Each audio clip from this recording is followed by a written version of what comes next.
Hello, hello, hello, and welcome to Straight No Chaser with Dr. Julius Bailey.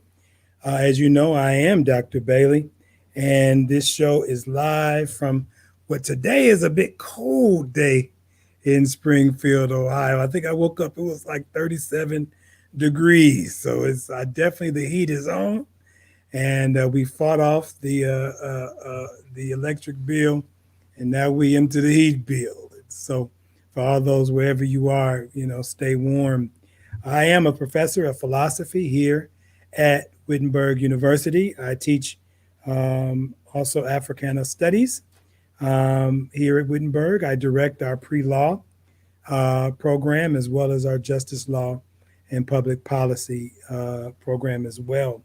As you know, I am the author of 5 academic books and 1 memoir. As I always tell you, you can find my work at www.juliusbailey.com. Stop by, check your boy out, buy something. We did have 2 people who bought something the last week, so thank you. I went to the post office on Friday. So, as you know, we are 28 days away from the election. And here in Ohio, today is the last day that you can register to vote. So please make sure that you register. If you've yet to do that, today is the last day. And if you're like me, you're excited. You're excited about the election coming up, especially those of us in Ohio. We can begin voting tomorrow, right? Yay! If we had one of those tracks, like, yay, tracks, right? Begin voting tomorrow in Ohio. Some places across the nation have already begun voting. And so we can do so here locally. We can do so here in Ohio beginning tomorrow.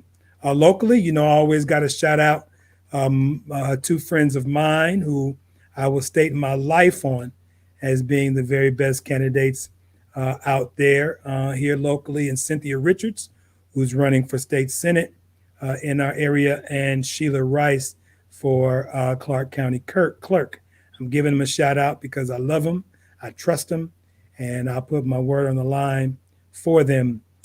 For many more people who I support across the state of Ohio, friends of mine who I know their work and I know what they do, you can go to www.bailey2022.com, www.bailey2022.com, and see where my political allegiances lie this election. But before I get to one of those brothers who are working real hard in the northwest part of our state, in Toledo, Ohio, I have to remind folk that Kentucky is, as the kids say, they own the gank, right? Kentucky tripping, Joe.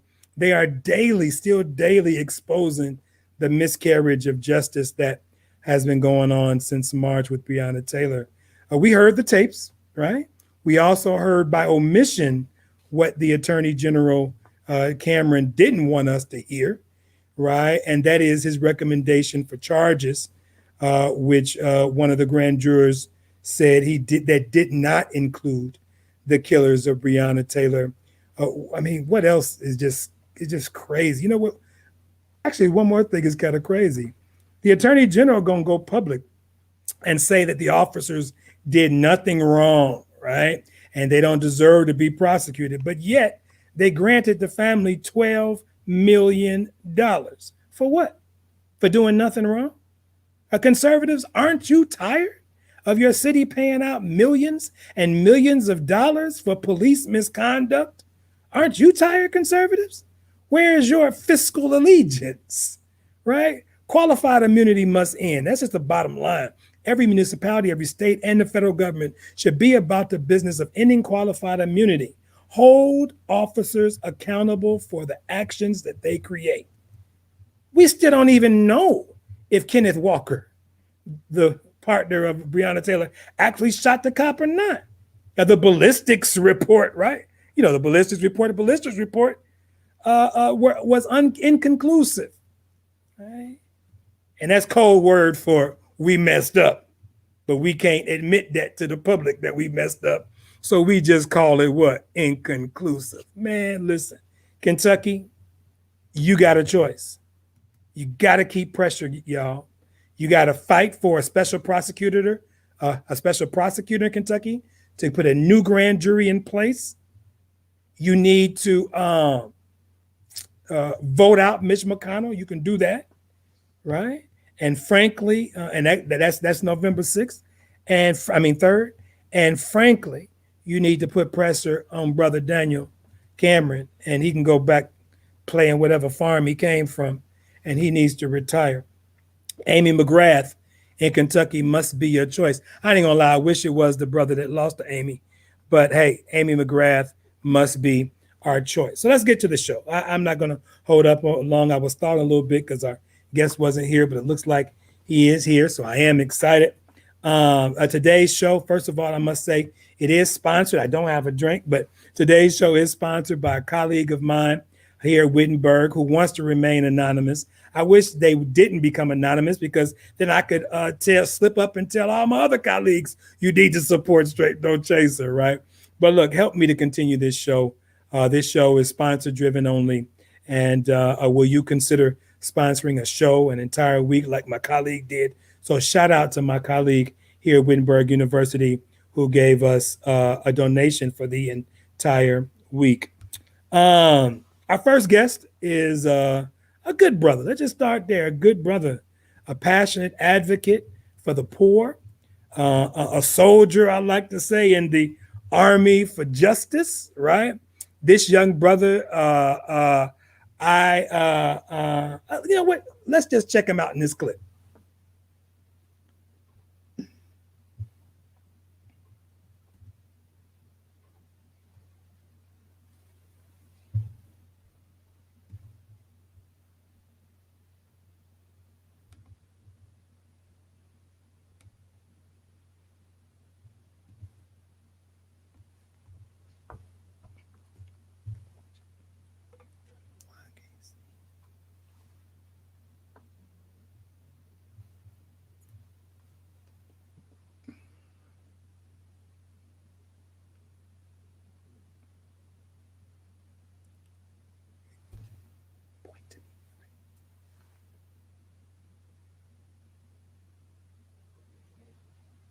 Hmm?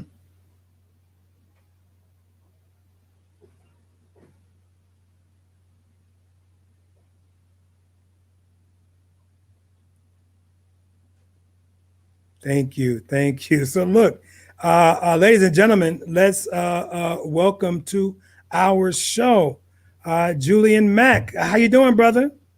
I'm all right. Dr. Bailey. Glad to be here. Man, that clip had you stumping out there, man.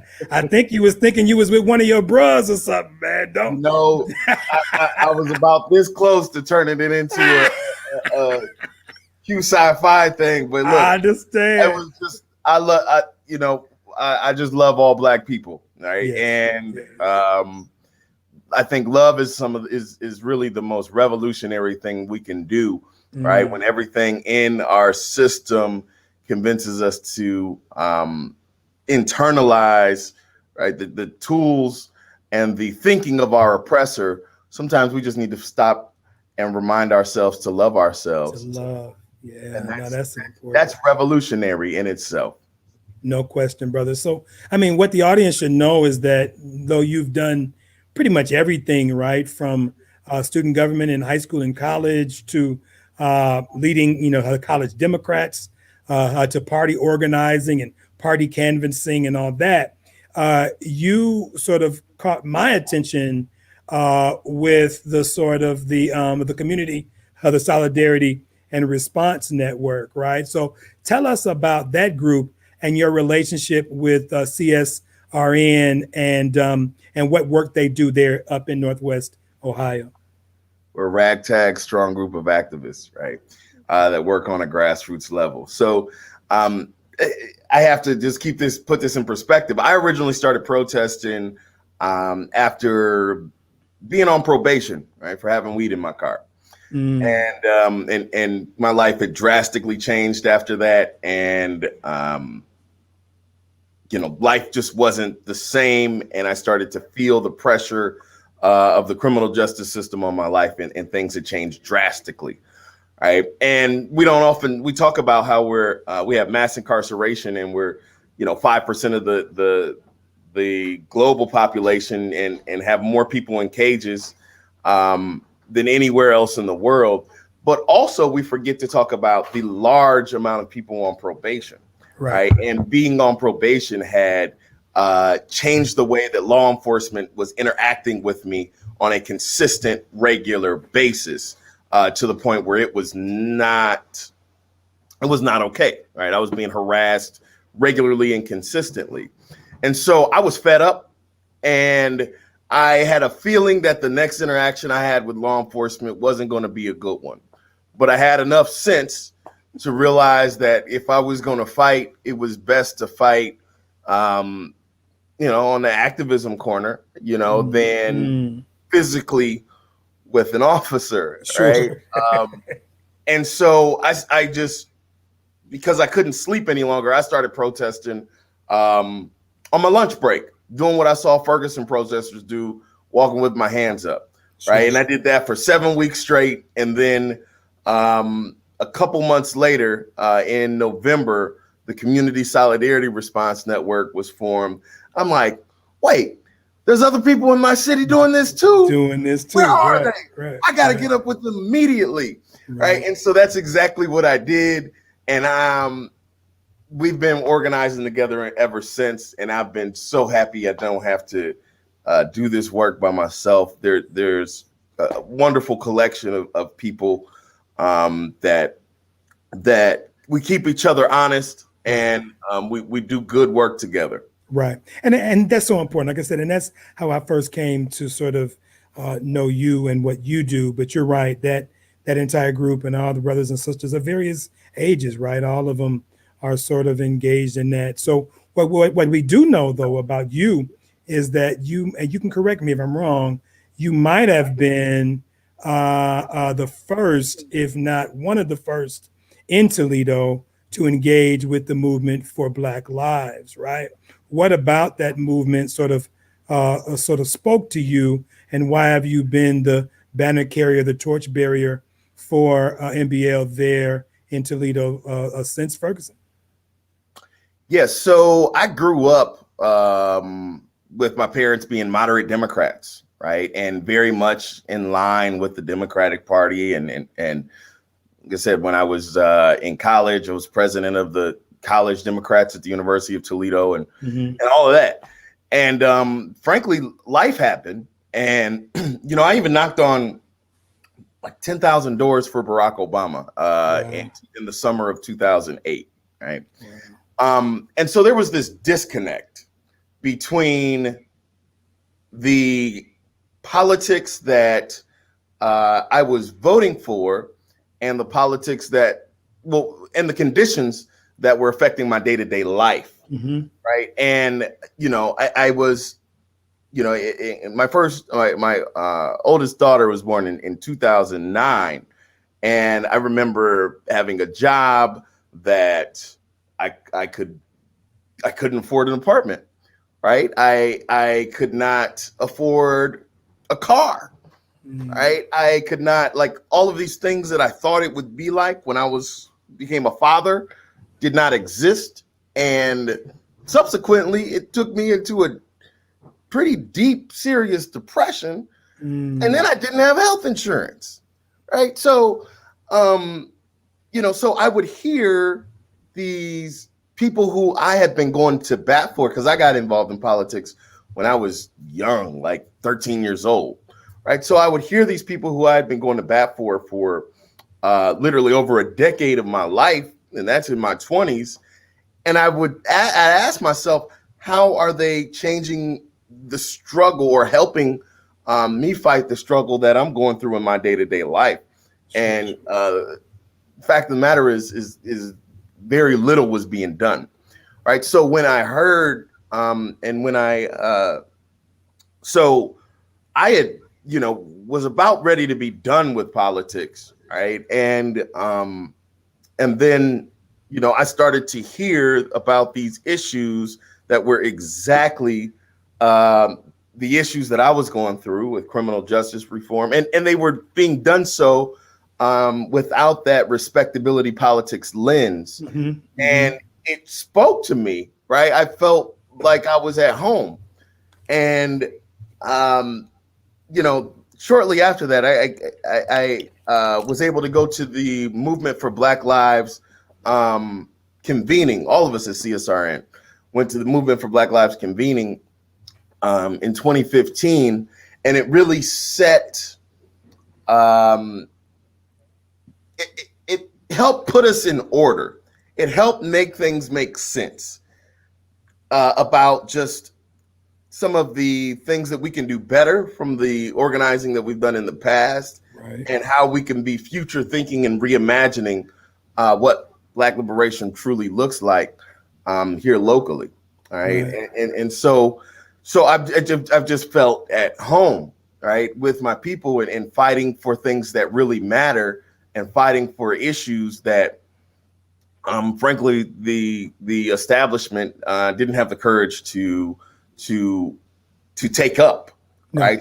No, that's real. And so I know that you've been quoted sort of saying, we are trying, we are not, we are trying, I think, to police, our way out of poverty, right? Thinking about police reform and reframing what it looks like to fund police. Talk to me a little bit about your position as it relates to reimagining what public safety looks like and the ways in which our dollars are allocated, both there in Toledo, but of course for the state of Ohio.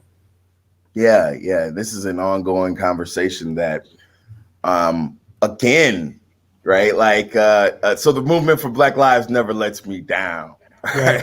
So if you would have asked me 3 years ago about defunding and refunding, I wouldn't have understood. Sure, right? But we had this thing behind me. I have a banner for the Black National Convention, and we had a caucus in the state of Ohio. I was fortunate enough to be one of the co-chairs of that caucus, and we went deep into there's an education piece, and we have to be honest about the way that policing has always functioned in America.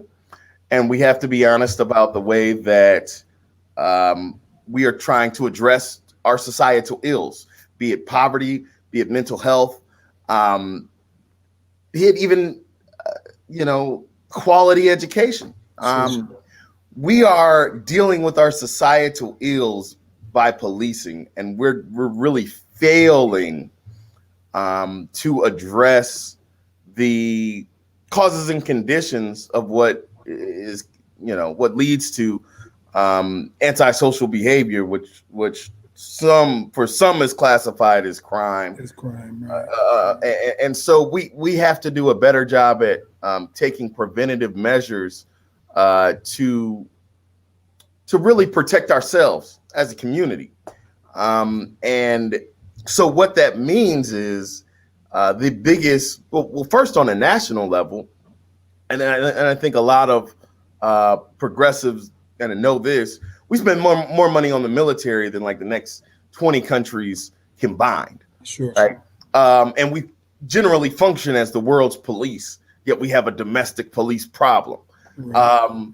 And so, we could effectively eliminate poverty by stopping to continue to fund the military industrial complex and functioning as the world's police, first off, right? But when we look at that locally, and we look at, in most municipalities, the police budget, so in the same way that federally, the military budget is the biggest expenditure, it mirrors that same thing on a state level and on a local level, right? And we have to be honest, it's not working. Right. It's just not working, right? Folks are still dying every day. And these are preventable instances, right? Where if someone were to get counseling, if someone, if we were to, like say, for example, if we talk about the brother in Atlanta at the Wendy's, his name's escaping me right now, but what if a tow truck would have came instead of a police officer? Right. Right. See what I'm saying? Right. That way he can't drive nowhere. Right.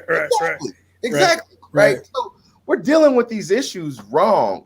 We already know, like both parties, here's what I find to be ironic. Both parties will admit that the war on drugs was a failure, but no party is trying to actively end the war on drugs. And we're still having things like no knock warrants for what happened with Breonna Taylor. And that was when you combine all of the failures of the policing departments, it ends up in death when we really shouldn't be addressing drug use that way in the first place, because that doesn't help people stop using drugs, right?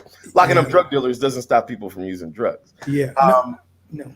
So, I mean, you're right about that. And then I think, and even when you have conversations with, beat cops, right, and even with detectives, right, not the unions, but when you talking to these officers, I mean, they'll tell you how just so crazy some of these calls are, and that they rather not do it, right?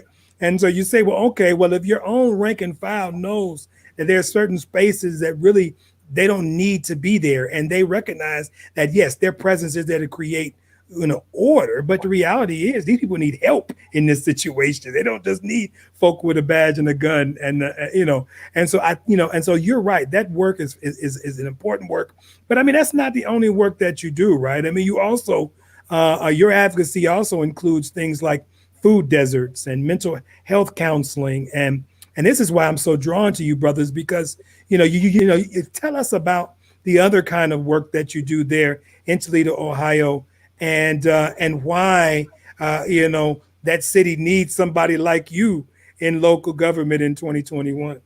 So one of the things I'm most proud of is the Lake Erie Bill of Rights. In 2019, but we actually started doing this work in 2014, where we passed the Lake Erie Bill of Rights became the first piece of legislation to give rights to an ecosystem in the United States of America, right? We have to start, Black folks have to start getting involved in these environmental justice conversations, because disproportionately speaking, when we look at environmental harm, it happens to our community. So we had a water crisis in 2014, and people that had money drove to Cleveland or drove down to Wittenberg, get some water, and come on back to Toledo, right? Right. Or but people who were poor, people who they were stuck, one, without water for 2 days, and then they had to get water from a FEMA truck.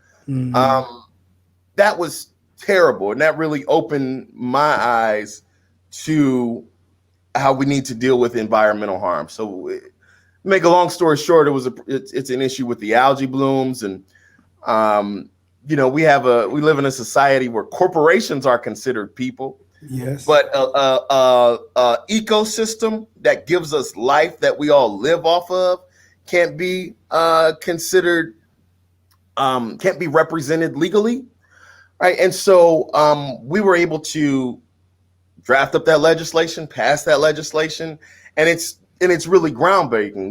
We even were able to speak on behalf of that legislation at the United Nations last year. Wow. And it's important that we, for some reason, environmental spaces tend to be a bit gentrified, right? And I think that as we look over the next 100 years, it's so important that we make sure that we get involved in this green struggle, and saving our environment, because it disproportionately affects us in the Black community.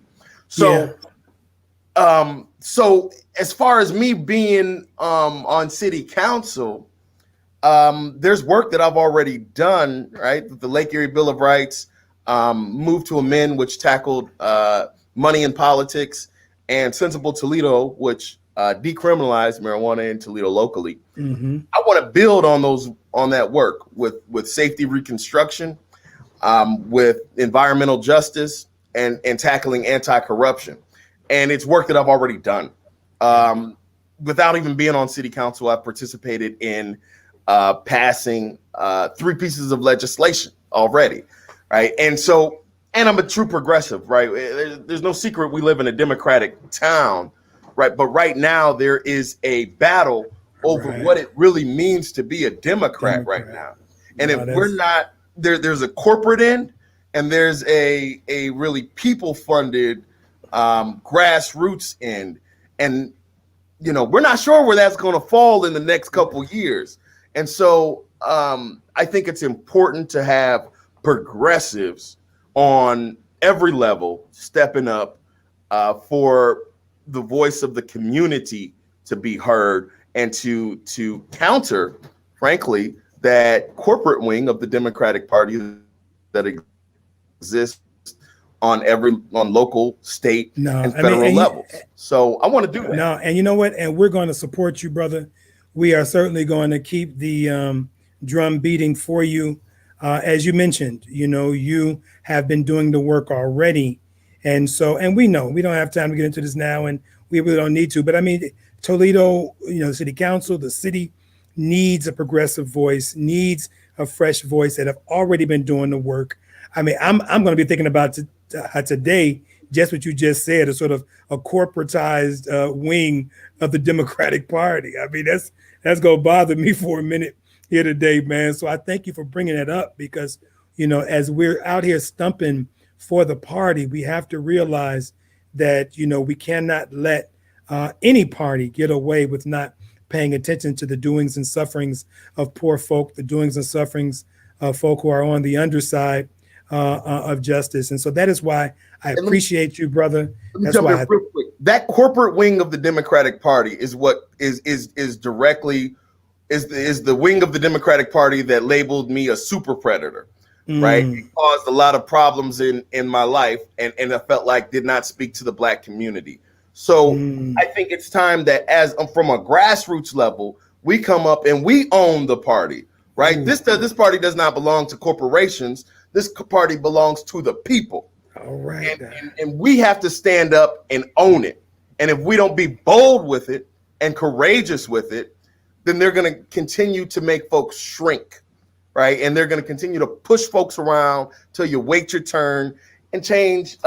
Frankly, we can't continue to take the tranquilizing pill of gradualism with times as difficult as they are right now. We need folks with their ear to the street to be heard, brother. Brother, I gotta pull your coattail, man. You about to preach though. That's why I gotta be careful there, man. The tranquilizing pill of gradualism. You gotta put that in the chat, right?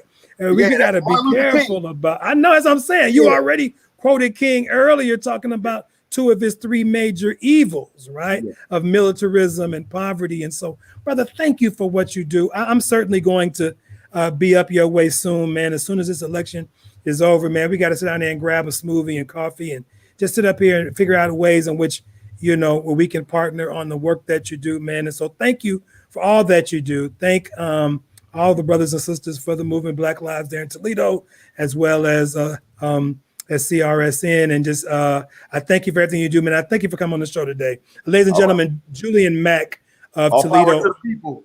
Power to the people, brother. All right. Julian Mack from Toledo, Ohio. Man, he didn't gave y'all the Martin King that y'all don't like to hear about. It gave y'all a couple of quotes. That's why I got to be excited. So it's just great to be able to have just young people. And he ain't that young. He's 35, 36 years old, but it's just good to have young folk who are on fire for justice, young folk who are doing the work and not just talking about it, but being about it.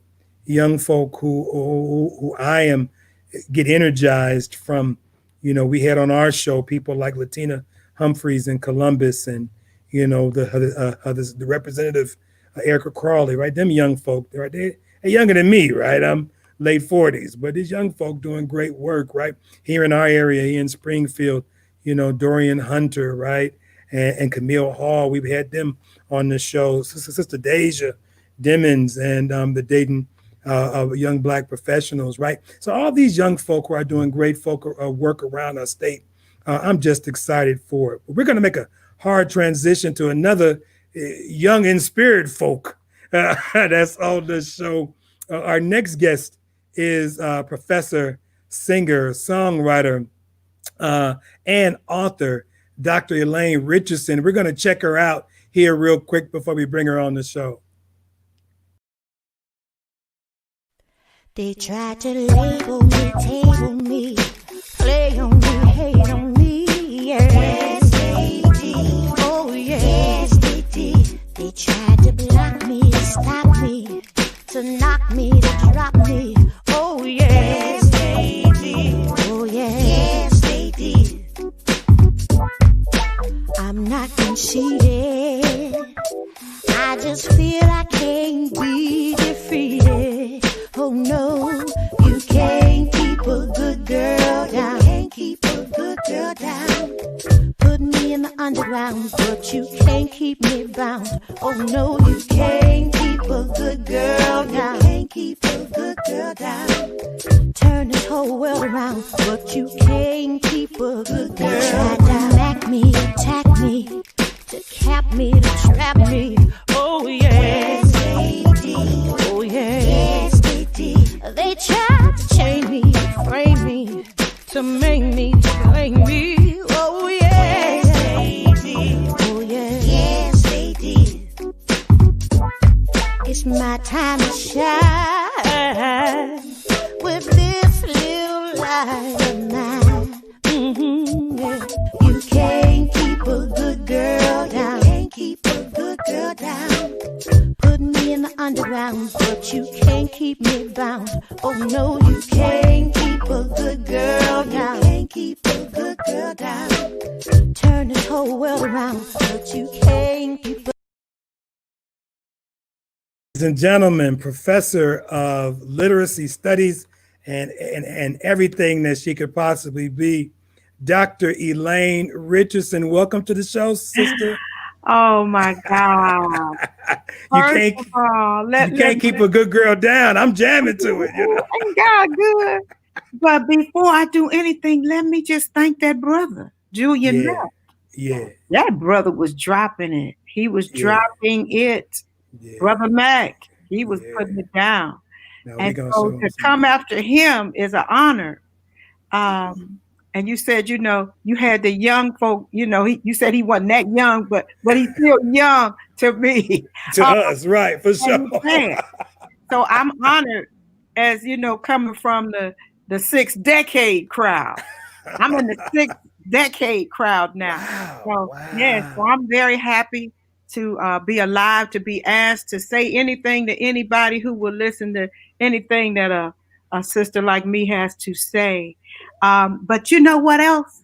You made me re-like my song again. That song was sounding good.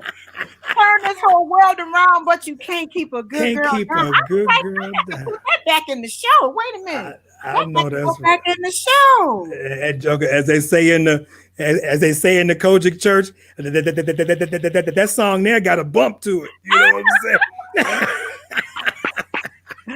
Oh, thank but you look, so Dr. much. E, I'm just excited to have you on the show. I'm sorry, y'all. I called her Dr. E, and that's just because that's what her students call her.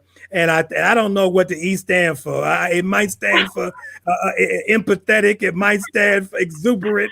It certainly stands for ebullient. It stands for elegant. It stands for all that. Oh, I love it. I love it. Dr. E, let's get to this. Let's let some folks get to know you a little bit better. Yes. You are a product of Cleveland, Ohio, right? Is that correct? That is correct. Okay, so how long did you live in Cleveland? And tell us a little bit about growing up there. Oh my God, my whole life. I think when I moved away was when I went to Michigan State for the doctoral program. Okay. East Lansing, Michigan. Mm-hmm. And then after then, you know, like my family home was still always there. But I didn't really like live there. You know, like I always had some place to come home to when I was in Cleveland. But after then, so I was in Cleveland all my life until what year did I go to Lansing? I think I went to Lansing, Michigan in 1993. Okay. 1993 to the doctoral program, the African American Language and Literacy program in the English department, run by my mentor, Geneva Smitherman. Yes, yes.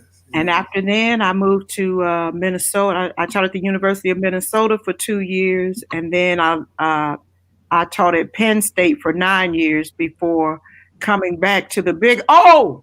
The Big O. The Ohio State University. Right. But I should, I did tell a little bit of a lie in there, because when I was with 4 pimps between the ages of 13 and 24. And so I did live in New York for some stints in that time when I was in the street life. But my home, where I lived, is Cleveland. Right. And so I know a little bit about your background, but I know that your dad was a musician, right? Yeah. And he was a trumpeter, right? You talk about that a lot. Yeah. Your mom was a Jamaican-born sister, right? With all its rich, sort of cultural Afrocentricities, right? As I look at you now, and as I've known you almost 10 years now, I mean, you have that sort of that confluence of both a musician and storytelling, right? Thank you. And so, would you attribute this to your parents? Definitely, both of them.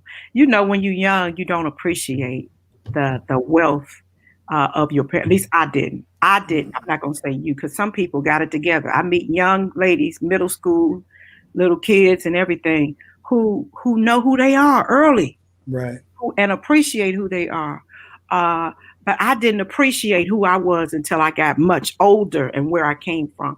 But anyway, my mother always talked about, she wished she could have gotten an education, and she would tell me, her favorite poems, and like how she would have been somebody. If she could have get education. She always talks about education, man. Yes, you have opportunity. If she would have opportunity, she would have been hell. She used to always say that, And so, then just the stories that she told me that, a lot of Jamaican parents, they teach by parables like the Bible too, right. So she always had something, you're going to fight like an Aki mother-in-law. I used to be like, what that meant? Right. But I found out, like she said. And my dad used to always tell me a lot of stories as well about being a musician and a trumpet player, a traveling musician. He left. He was born in Newport News, Virginia, and he left when he dropped out 11th grade to be a traveling musician, because he felt like his trumpet could take him further than working in the shipyards or being a bellhop in Newport News, Virginia. And so eventually he met my mother, while he was playing in Jamaica. And the rest is history. The rest is history.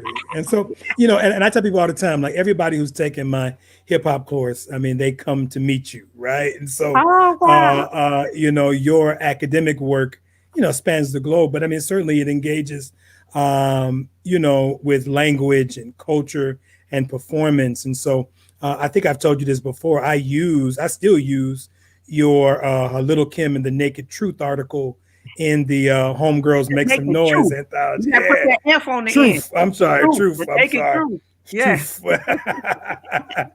I still use that in class, and in that great anthology that you worked with Sister Aisha and others. But you have an interest, right? And your work on African American literacies and hip hop literacies, you have an interest in this type of work. So first, I have to say thank you, right? And then obviously you made reference to your mentor, Geneva Smitherman, and obviously her work with African-American, vernacular and language and that kind of thing. Tell us a little bit about how you became interested, right? I know we're going to get into a little bit about your background that you prefaced a little bit earlier, but how did you become interested, specifically in language and literacies? Because somebody was always correcting me everywhere I went. Somebody was always telling me something about, don't say it that way, say it this way. And even my mother used to say stuff like, You fit talk like your teacher them talk in school. You fit speak proper English. English. They had an H on there. English. And so when I finally made it back to Cleveland State University after being kicked out and after being in the street life, and after being desperate to be somewhere and be alive, and teachers were tearing up my papers, and they were writing circles, red circles around everything I wrote. And eventually, this professor told me that I should read this book called "Talking and Testifying: The Language of Black America" by Geneva Smitherman. And that book, it in so many ways saved me. Like, my mother saved me, God saved me, but in another way, Geneva Smitherman saved me and gave me the academic identity, because I was just going to school. I didn't know what I was going for. I was just going because I knew I didn't want to go back to the streets. And I knew, I had kids now, and I knew I didn't want to get high no more. I knew I didn't want to go where I came from. So when I found Talking and Testifying, it made me feel pride. I felt inspired. And here was this brilliant Black woman telling me all these things that I knew about Black people, but I never saw it presented like that, like with respect, with dignity, with the culture, like you said, the cultural richness, the nuances, the soul of our culture, and how that is a repository of our history and our identity. So if you don't love your language, you don't love yourself. And so many of us have been told to devalue our language. And that's one thing I love about what I learned from the hip hop people, and what I love about hip hop is that hip hop put it right out there for you. Just like soul, jazz, they spoke the idiom of the people. The music speaks the idiom of the people. And blues, all of our music speaks the idiom of the people, unless we choose to Afro-Americanize something else, I know that's right. That's right. No, that's real. And I want to show the audience a clip of one of your TED Talks. And so we'll be right back here in about 1 minute and 10 seconds. My tree got torn down again when I was 12, and I got raped by this 19-year-old boy at my first date at the school come party. I ain't know if you went in a room with a boy that the answer is yes. By the time Mama found out, I was too far gone. Wouldn't nobody in the state of Ohio do it. Mama took me to a doctor in Queens, New York. All I remember is they came in my room with a long needle, and my stomach hurt real bad.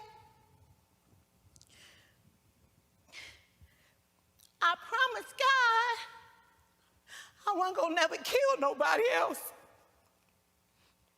I promised God I wasn't gonna never get in no more trouble. But all my promises went away because I wanted boys to love me. But the only boys that wanted me was pimps.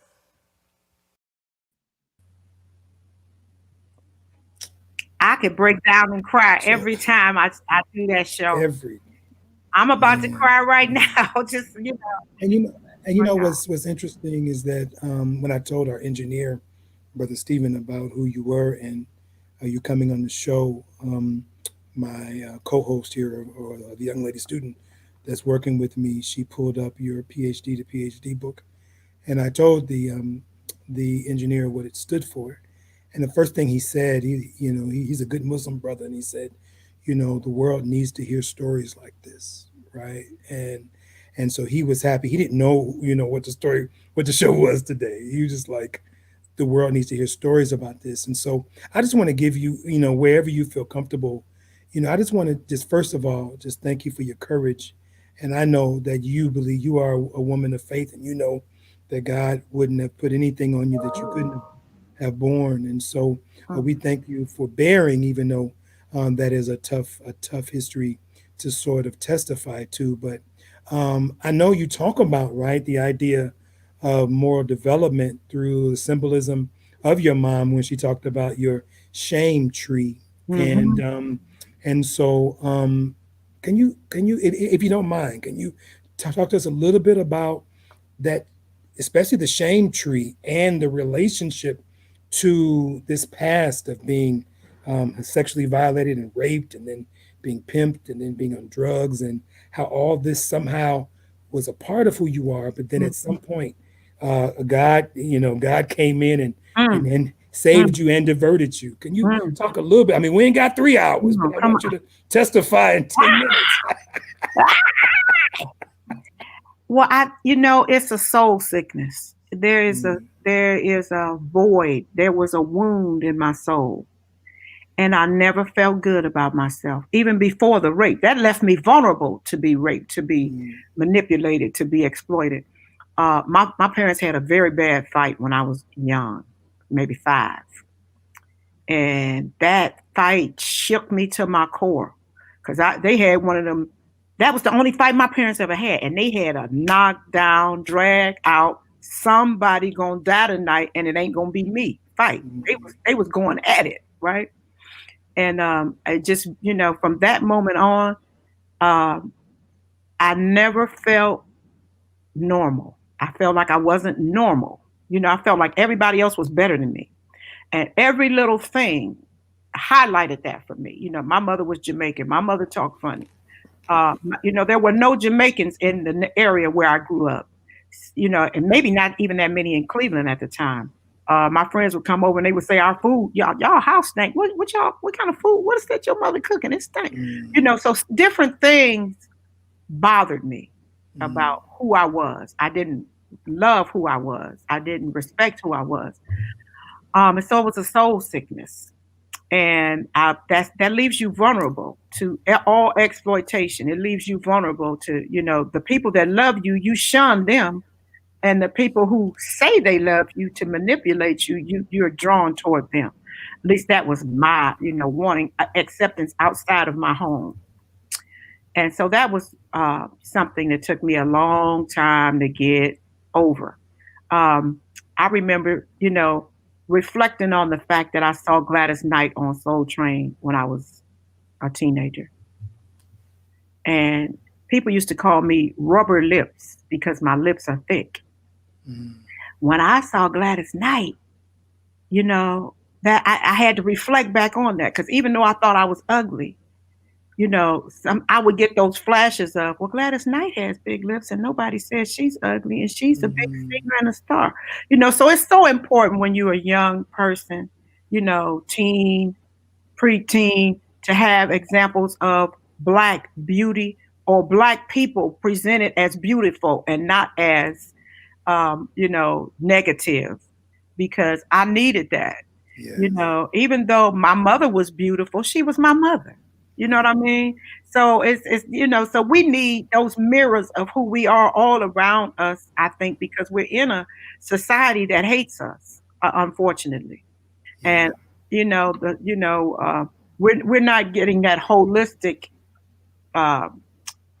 picture of who we are, every day. So that's really... Am I still on your question? I'm sorry. No. I mean, that's, you just had to answer it however the Lord led you, right? I mean, that's important, because that mirror, right? We have to love who's in that mirror, right? Right. I think that is what you're saying. And so, even when we talk about, I mean, 'cause my question specifically was around that shame tree, right? Right. No, that's cool though. But the moral development piece obviously does start right with self-acceptance. Right. And so I get that, right? Yeah. I certainly get that. My mother used to say that to me all the time. Your shame tree dead. Your shame tree dead, man. You're gonna kill yourself.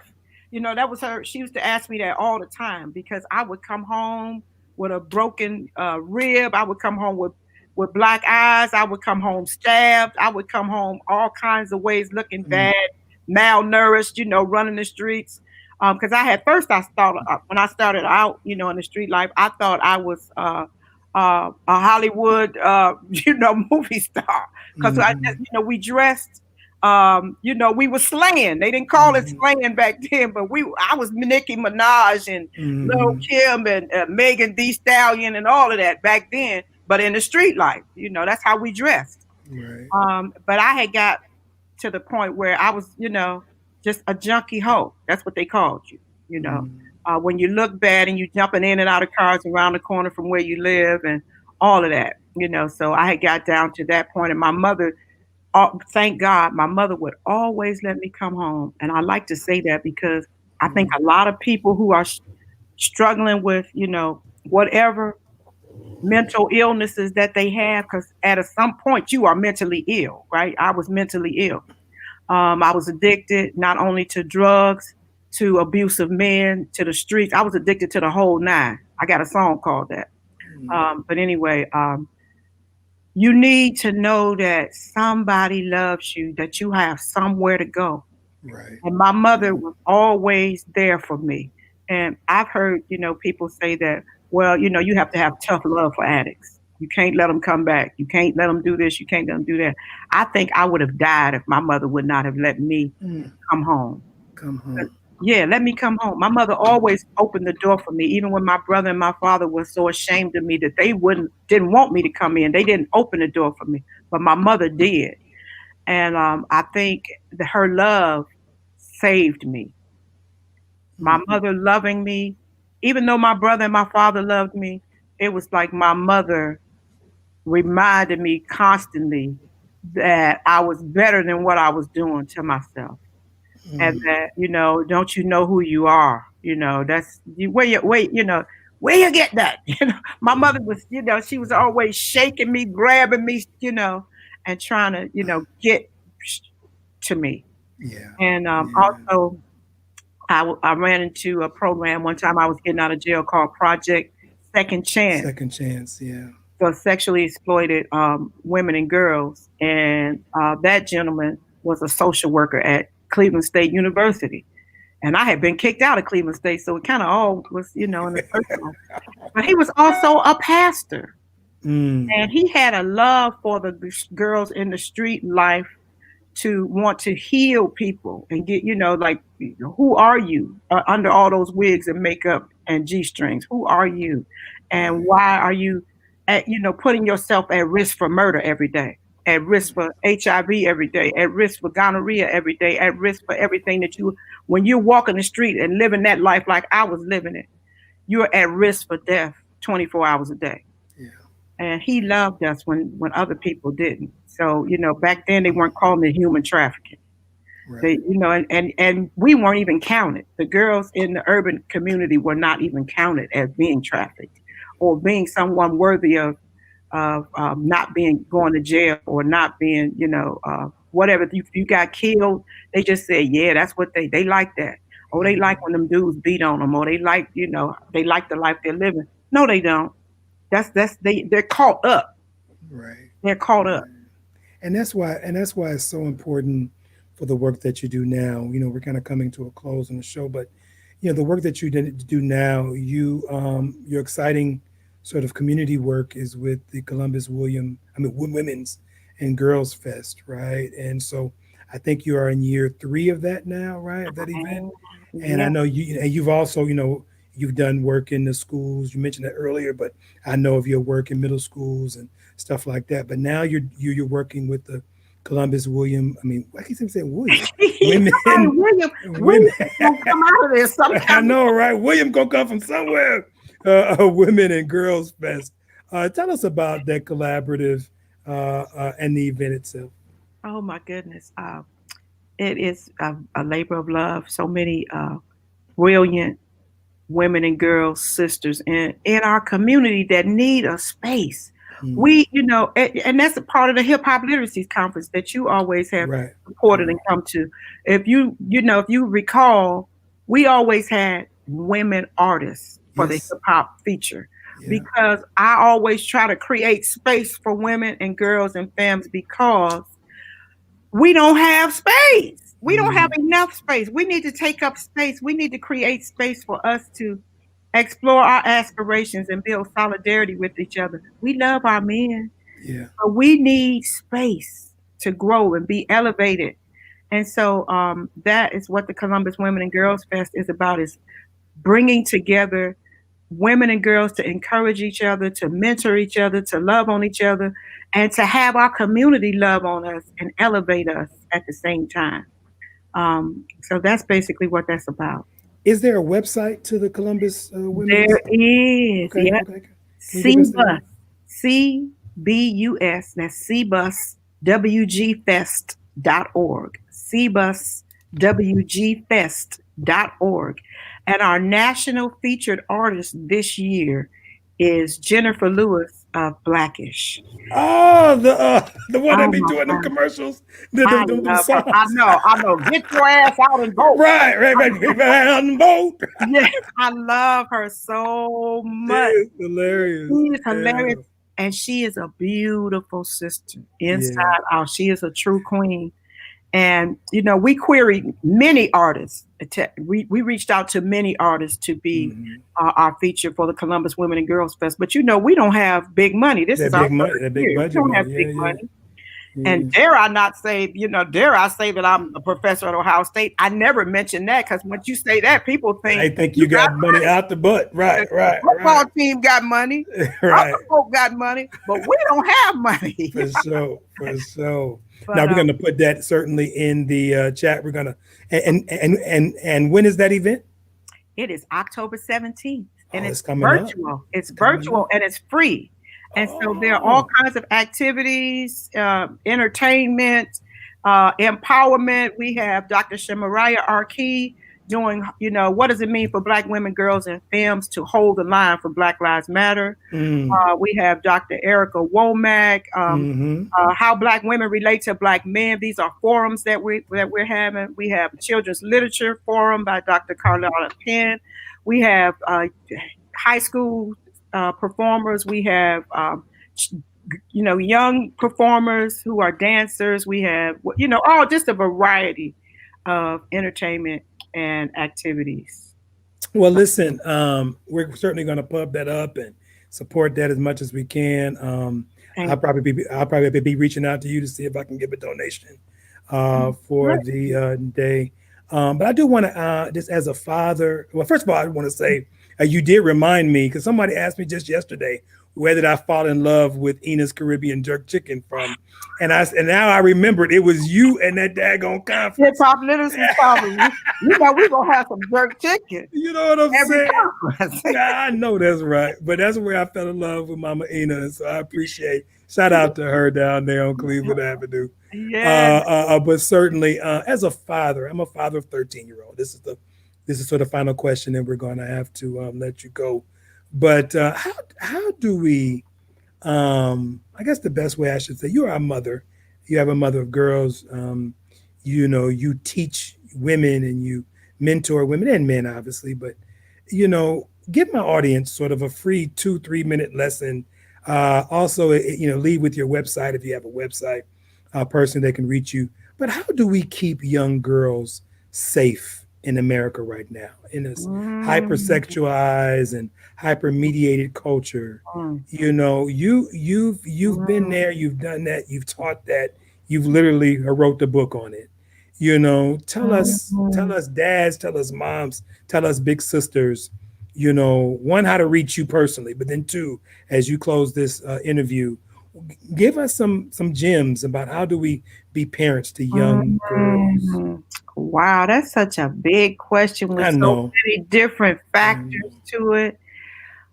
How do we keep Black women and girls safe? In this moment, in this moment when the police can just come in your house and kill you when you sleep, I don't know how to, I feel like it's us, all of us, because Black women and girls, we're always holding the line for everybody. Yes. We get out there for the George Floyds, for everybody. We need to all get on one accord that it's not happening to none of us. It's not happening to the Black trans, it's not happening to the Black girls, it's not happening to the Black men, it's not happening to nobody. That's what Black Lives Matter teaches us. Yes. That it's all of us or none of us. We can't just hold up the bloodstained banner for men. You know, we got to hold it up, and heterosexual men, we got to hold it up for every black body. Every black body got to be held up. That's number one. We got to let white supremacist America know we're not having it. Right. We are not having it. You're going to have to kill us all because we are not going for it. We're not going to say that, you know, Kamala Harris made it because she slept her way to the top. You got to watch what comes out your mouth. We've all been indoctrinated into white male patriarchy and black male patriarchy as well. But the white male patriarchy is killing all of us, and it makes us read each other negatively. You know, so when a man looks at a young girl with shorts on, he gonna say well, we know who the strippers are. Why are you and your daughter is hearing you say that. There are ways that we reproduce the narrative of anti-black woman and anti-black girl, and we cannot reproduce those discourses. We got to figure out how to stop reproducing those discourses and internalizing them, having our daughters internalize that. We internalize, just like I internalized that I was ugly because of my lips and people talking about my lips, and because my hair was not long, and because I was not light-skinned. All those things help to give us that soul sickness inside of us and reproduce power structures against our own self, because we in white supremacist America. My book that I'm working on now is Reading the World with Black Girls.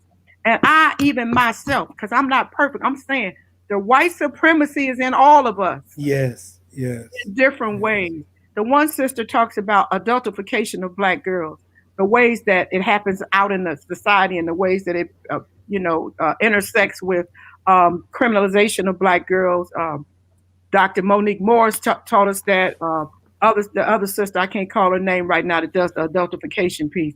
But we do it to ourselves too, because we've been taught to do it. It's been in us from slavery. We got to get out of it, and we got to keep fighting. We got to hold a line against white supremacy in ourselves and in the world.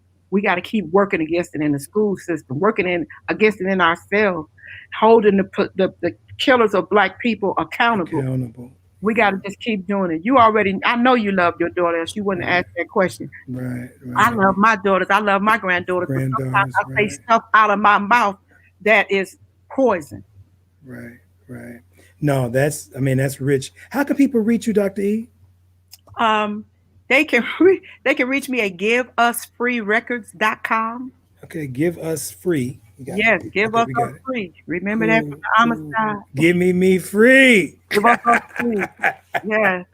For sure. The Dr. Elaine Richardson, ladies and gentlemen, she is professor of literacy in the College of Ecology, right? Human ecology. Human ecology. Education and human education. Yeah, they're at the Ohio State University. She is also the coordinator and founder of the Hip Hop Literacies Conference that's been going on there for years and doing phenomenal work. And so thank you for your story. Thank you for your time today. We're going to leave out here in about 2 minutes after I close with one of your songs. Is that all right? Yay! Thank you. All right. So thank you for coming. No problem. So listen, wow, Strand Chaser, this was a show today. It was a show today, and I wish now I could go back retrospectively and title this show on something that deals with a revolutionary love, right? Attacking that sort of soul sickness, right? If I could do it all over again, that's what this title would be, because we had a conversation today around what does it mean to love ourselves in the mirror? What does it mean to love all those who are our progenies, our children who are around us? What does it mean to love our community? And what does it mean to love a nation? Here at Straight On Chaser, we certainly are about this revolutionary love. We certainly are concerned about what is it like, or what does it feel like to sort of be lost at sea, to be lost in the world, know where to go, but loved, as Dr. E says, saved me. As the Baptist folks say, love lifted me when nothing else would help. Love lifted me. And today's show is about love. And I hope you get that out of the show. I hope that same love makes sure that if right now you're not registered, you register before 5 o'clock today. that tomorrow you begin the process of voting in Ohio, and I close here with this: as men, we have to watch ourselves when we get nervous and uncomfortable around feminist conversations. We have to watch ourselves because we expect and we want and we benefit by women holding it down for us.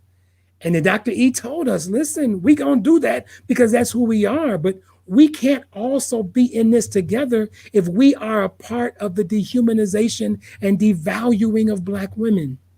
And that goes from, as she says, the adulteration of Black girls, right? Black girls too young, and we call them stallions, like Megan Thee Stallion says in her story. This is our responsibility.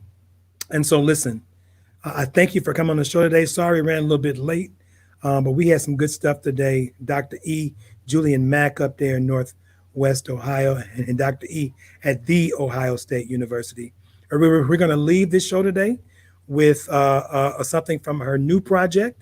So again, I'll see you guys tomorrow. Thank you again to our sponsor, my colleague who wants to be remain nameless and anonymous. Thank you for your the donation today to ensure that this show goes forward.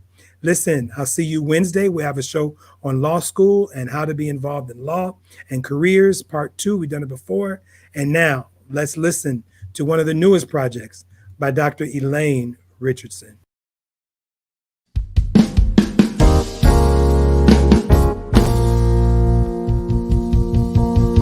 Gotta leave home early.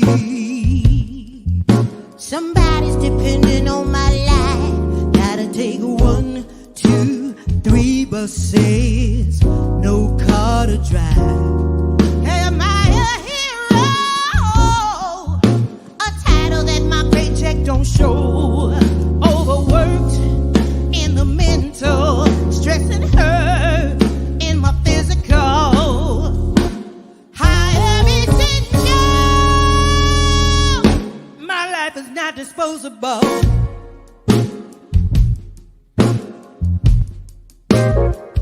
Racism is a killer,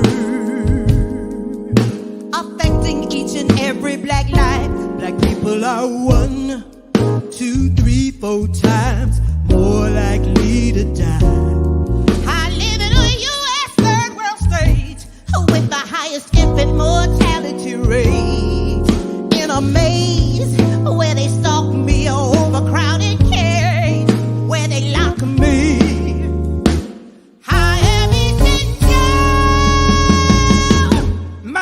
Not disposable.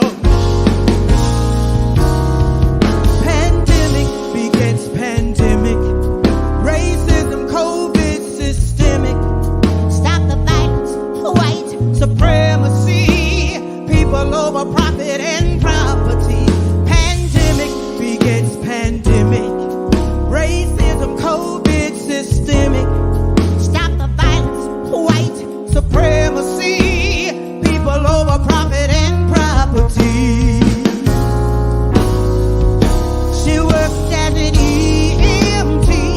Police no knock on a DIE. A young Black scientist worked so hard and died from COVID. Unprotected, disrespected, neglected, rejected. This just can't go on. No. Pandemic begets pandemic. Racism, COVID, systemic. Stop the violence, white supremacy. People over profit and pride.